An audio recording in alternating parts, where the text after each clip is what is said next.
సంక్రాంతి పండుగకు ప్రజలందరూ ఊర్లోకి వెళ్తూ ఉంటారు. అప్పుడు హైదరాబాద్ మొత్తం ఖాళీగా కనిపిస్తుంది. హైదరాబాద్ నుండి ఇతర ప్రాంతాలకు దాదాపుగా 10 లక్షల నుండి 15 లక్షల వాహనాలు వెళ్తుంటాయని చెప్పేసి ఒక అంచనా.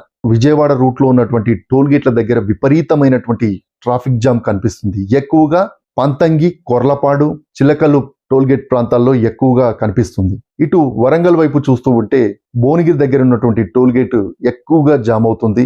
ప్రజలు నరకయాతన కనిపిస్తుంది. మీరు మీ సొంత గ్రామాలకు వెళ్ళేటప్పుడు కొంచెం ప్లాన్ చేసుకొని ఎప్పుడైతే ట్రాఫిక్ తక్కువగా ఉంటుందో ఆ సమయంలోనే మీరు బయలుదేరండి.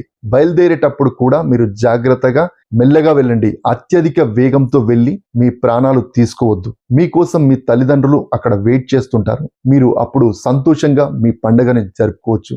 ఇంకా భద్రత విషయానికి వస్తే మీరు మీ గ్రామానికి వెళ్ళేటప్పుడు ఎక్కడైనా హోటళ్ల దగ్గర ఆగినప్పుడు మీరు కార్ పార్కింగ్ చేసినప్పుడు అక్కడ మీ విలువైనటువంటి వస్తువులు కార్లో ఉంచొద్దు. ఎందుకంటే ఆ హోటళ్ల దగ్గర కొంతమంది దుండగులు అక్కడ నిఘా వేసి కొన్ని కార్లో ఉన్నటువంటి అద్దాలు పగలగొట్టి కొన్ని కార్లు నకిలీ కీస్తో ఆ డోర్లను ఓపెన్ చేసి మీ సీట్ కింద ఉన్నటువంటి విలువైనటువంటి వస్తువులను తీసుకెళ్తున్నారు.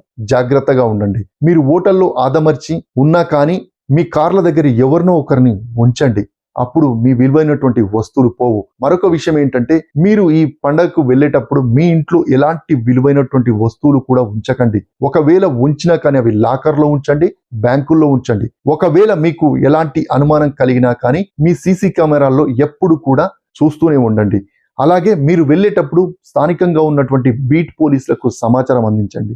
ఎక్కడికైనా సరే మీ విలువైనటువంటి వస్తువులు మీ చేతిలోనే ఉంచుకోండి. అలాగే శ్రీశైలం రూట్ లో కూడా కొంతమంది భక్తులు వీడియోలు షేర్ చేశారు. అక్కడ అడవి ప్రాంతం ఉంటుంది కాబట్టి ఆ అడవిలో కూడా కొంతమంది దుండగులు మాటు వేసి కూర్చున్నారు. ఎక్కడైతే కారు ఆగుతుందో అక్కడికి కొంతమంది దుండగులు వచ్చి వాళ్ళ విలువైనటువంటి వస్తువులు ఎత్తుకెళ్లే ప్రమాదం ఉంది. అలాగే ప్రాణాలు తీసేటువంటి పరిస్థితి కూడా ఉంటుంది. కాబట్టి మీరు ఆగాలి అనుకున్నప్పుడు ఒక హోటళ్లు కానీ లేదంటే కొంతమంది వ్యక్తులు సంచరిస్తున్నటువంటి ప్రాంతంలోనే మీరు ఆగండి. కానీ ఎక్కడ పడితే అక్కడ ఆగి ఆ దుండగుల చేతుల్లో మీరు బలి కాకూడదు అని చెప్పేసి ఈ వీడియో చేస్తున్నాను. సో సురక్షితంగా వెళ్ళండి. మీ ప్రయాణాన్ని మీ పండగని మంచిగా జరుపుకొని మీరు మళ్ళీ హైదరాబాద్కు చేరుకోవాలని ఆశిస్తున్నాను. ఈ వీడియో మీకు నచ్చినట్టయితే సబ్స్క్రైబ్ చేయండి, లైక్ చేయండి.